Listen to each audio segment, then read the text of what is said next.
Hi friends, ಮಲೆನಾಡಿನ ಅಕ್ಕಿ ರೊಟ್ಟಿ, ಅವರೆಕಾಳು ಹಾಗಲಕಾಯಿ ಪಲ್ಯ ಹೇಗೆ ಮಾಡೋದು ನೋಡೋಣ ಬನ್ನಿ. ತುಂಬ ಚೆನ್ನಾಗಿರುತ್ತೆ. ಫಸ್ಟ್ ಒಂದು ಕುಕ್ಕರ್ ಇಟ್ಕೊಂಡು ಅದಕ್ಕೆ 2 ಟೇಬಲ್ ಸ್ಪೂನ್ ಆಯಿಲ್ ಹಾಕ್ಕೊಂಡು ಬಿಸಿ ಮಾಡ್ಕೊಳ್ಳಿ. ಬಿಸಿ ಮಾಡಿಕೊಂಡು ಅದಕ್ಕೆ ಸ್ವಲ್ಪ ಸಾಸಿವೆ ಹಾಕ್ಕೊಂಡು, ಸಾಸಿವೆ ಒಂದು ಸ್ವಲ್ಪ ಚಟ ಅನ್ನಬೇಕು, ಇಲ್ಲ ಅಂದರೆ ಅದು ಪಲ್ಯ ಚೆನ್ನಾಗಿರಲ್ಲ. ಸಾಸಿವೆ ಚಟ ಅಂದಮೇಲೆ ಸ್ವಲ್ಪ ಕಡಲೆಬೇಳೆ ಹಾಕ್ಕೊಂಡು ಸ್ವಲ್ಪ ಫ್ರೈ ಮಾಡಿಕೊಂಡು ಅದಕ್ಕೆ ಕಟ್ ಮಾಡಿ ಇಟ್ಕೊಂಡಿರೋಂಥ ಈರುಳ್ಳಿ, ಸಣ್ಣಗೆ ಕಟ್ ಮಾಡಿ ಇಟ್ಕೊಂಡಿರೋ ಈರುಳ್ಳಿ, 2 ಹಸಿರು ಮೆಣಸಿನ್ಕಾಯಿ ಉದ್ದುದ್ದು ಕಟ್ ಮಾಡ್ಕೊಂಡಿರೋದು ಹಾಕ್ಕೊಂಡು ಚೆನ್ನಾಗಿ ಬೇಯಿಸ್ಕೊಳ್ಳಿ. ಇದು ಚೆನ್ನಾಗಿರುತ್ತೆ, ತುಂಬ ಚೆನ್ನಾಗಿರುತ್ತೆ ಫ್ರೆಂಡ್ಸ್. ಈ ಮಳೆಗೆ ಎಷ್ಟು ಚೆನ್ನಾಗಿರುತ್ತೆ ಅಂತ ನೀವು ನೋಡಿದ್ರೇ ನಿಮಗೆ ಗೊತ್ತಾಗುತ್ತೆ. ಅಷ್ಟು ಚೆನ್ನಾಗಿರುತ್ತೆ. ಒಂದು ಸಲ ಟೇಸ್ಟ್ ಮಾಡಿ. ಇದು ಚೆನ್ನಾಗಿ ಫ್ರೈ ಆಗಲಿ, ಹಾಕ್ಬಿಟ್ಟು ಬಿಟ್ಬಿಟ್ಟು ಆಮೇಲೆ ಅದಕ್ಕೆ ಕಟ್ ಮಾಡಿ ಇಟ್ಕೊಂಡಿರೋ ಅಂಥ ಒಂದು ಸ್ವಲ್ಪ ಕರಿಬೇವಿನ ಸೊಪ್ಪು ಹಾಕ್ಕೊಂಡು ಸ್ವಲ್ಪ ಹಂಗೆ ಫ್ರೈ ಮಾಡ್ಕೊಳ್ಳಿ.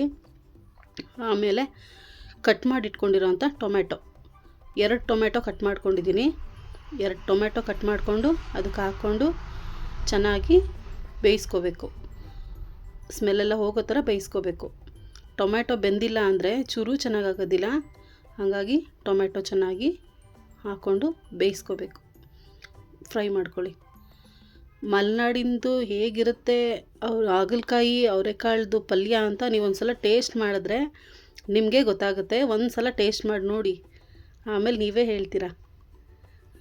ಆಯಿತಾ ಫ್ರೆಂಡ್ಸ್? ಈಗ ಟೊಮೆಟೊ ಎಲ್ಲ ಚೆನ್ನಾಗಿ ಸ್ಮ್ಯಾಶ್ ಆಗಲಿ, ಚೆನ್ನಾಗಿ ಬೇಯಿಸ್ಕೊಳ್ಳಿ. ಆಮೇಲೆ ಅದಕ್ಕೆ ಸ್ವಲ್ಪ ಒಂದು ಅರ್ಧ ಟೀ ಸ್ಪೂನ್ ಅರಿಶಿನ ಪುಡಿ ಹಾಕ್ಕೊಳ್ಳಿ.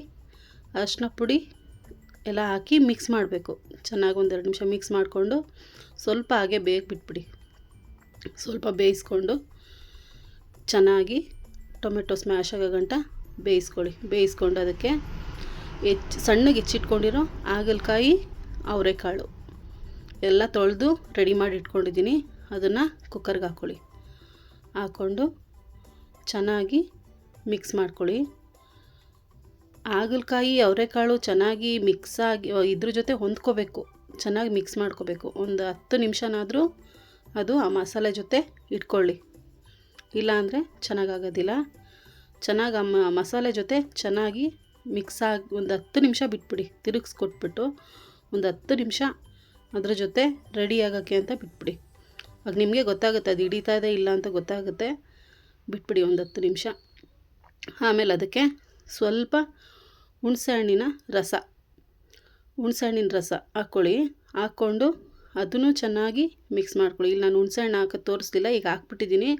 ಹಾಗಾಗಿ ನೋಡ್ಕೊಳ್ಳಿ, ಒಂಚೂರು ಹುಣಸೆಹಣ್ಣಿನ ರಸ ಹಾಕ್ಕೊಂಡು ಅದನ್ನು ಒಂದು 5 ನಿಮಿಷ ಬಿಟ್ಟು ಚೆನ್ನಾಗಿ ತಿರುಗಿಸ್ಕೊಟ್ಟು ಬೇಯಿಸ್ಕೊಂಡು ಅದಕ್ಕೆ 2 ಸ್ಪೂನ್ ಸಾಂಬಾರು ಪುಡಿ, ಕಾಳು ಸಾಂಬಾರು ಪುಡಿ ಮಾಡಿಟ್ಕೊಂಡಿರ್ತೀರಲ್ಲ ಅದನ್ನು 2 ಸ್ಪೂನ್ ಹಾಕ್ಕೊಂಡು ಅದನ್ನು ಮಿಕ್ಸ್ ಮಾಡಿ.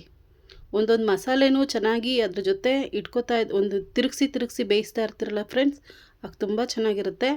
ಆಗಲೇ ಅದು ಚೆನ್ನಾಗಾಗೋದು, ಪಲ್ಯ ಚೆನ್ನಾಗಿ ಹಿಡಿಯುತ್ತೆ ಮಸಾಲೆ, ಇಲ್ಲ ಅಂದರೆ ಚೆನ್ನಾಗಿ ಹಿಡಿಯಲ್ಲ. ಚೆನ್ನಾಗಿ ಮಿಕ್ಸ್ ಮಾಡ್ಕೊಳ್ಳಿ. ಚೆನ್ನಾಗಿ ಮಿಕ್ಸ್ ಮಾಡಿಕೊಂಡು ಅದಕ್ಕೆ ಒಂದು ಲೋಟದಷ್ಟು ನೀರು ಹಾಕ್ಕೊಳ್ಳಿ. ಒಂದು ಚಿಕ್ಕ ಲೋಟ ಹಾಕಿದ್ರೆ ಸಾಕಾಗುತ್ತೆ. ಒಂದು ಚಿಕ್ಕ ಲೋಟದಲ್ಲಿ 1 ಲೋಟ ನೀರು ಹಾಕ್ಕೊಂಡು ಅದನ್ನ ಹಾಗೆ ಒಂದು ಸಲ ತಿರುಗಿಸಿ ಬಿಟ್ಬಿಡಿ. ಚೆನ್ನಾಗಿ ಒಂಚೂರು ಹೊಂದ್ಕೊಳ್ಳಿ. ಆಮೇಲೆ ಅದಕ್ಕೆ ರುಚಿಗೆ ತಕ್ಕಷ್ಟು ಉಪ್ಪು ನೋಡ್ಕೊಳ್ಳಿ. ರುಚಿಗೆ ತಕ್ಕಷ್ಟು ಉಪ್ಪು ಎಷ್ಟು ನಿಮಗೆ ಗೊತ್ತಾಗುತ್ತಲ್ಲ ನೋಡಿಕೊಂಡು ಹಾಕ್ಕೊಂಡು ಒಂದು ಸಲ ತಿರುಗಿಸ್ಕೊಂಡು ಅದನ್ನು 1-2 ನಿಮಿಷ ಬಿಟ್ಟು ಸ್ವಲ್ಪ ಹೆಚ್ಚಿಟ್ಕೊಂಡಿರೋ ಕೊತ್ತಂಬರಿ ಸ್ವಲ್ಪ ಹಂಗೆ ಕಟ್ ಮಾಡ್ಕೊಂಡು ಹಾಕ್ಕೊಂಡಿದ್ದೀನಿ ನಾನಿಲ್ಲಿ.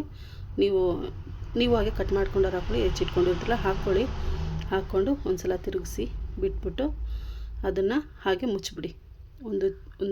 ಒಂದು ಸಲ ಬಿಟ್ಬಿಟ್ಟು ಮುಚ್ಚಿ 1 ವಿಷಲ್ ಓಡಿಸಿ ತೆಗೆದು ಅದಕ್ಕೆ ಸ್ವಲ್ಪ ಬೆಲ್ಲ ಹಾಕಿ 1-2 ನಿಮಿಷ ಬಿಸಿ ಮಾಡ್ಕೊಳ್ಳಿ.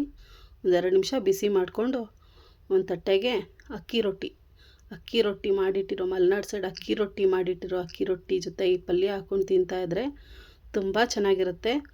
ಒಂದು ಸಲನಾದರೂ ನೀವು ಇದನ್ನ ಟ್ರೈ ಮಾಡಲೇಬೇಕು. ಮಾಡಿ. Thanks for watching. ಬಾಯ್. ಚಾನಲ್ನ ಸಬ್ಸ್ಕ್ರೈಬ್ ಮಾಡ್ಕೊಳ್ಳೋದು ಮರಿಬೇಡಿ. ನೆಕ್ಸ್ಟ್ ಹೊಸ ರೆಸಿಪಿ ಜೊತೆ ಮತ್ತೆ ಬರ್ತೀನಿ. ಬಾಯ್.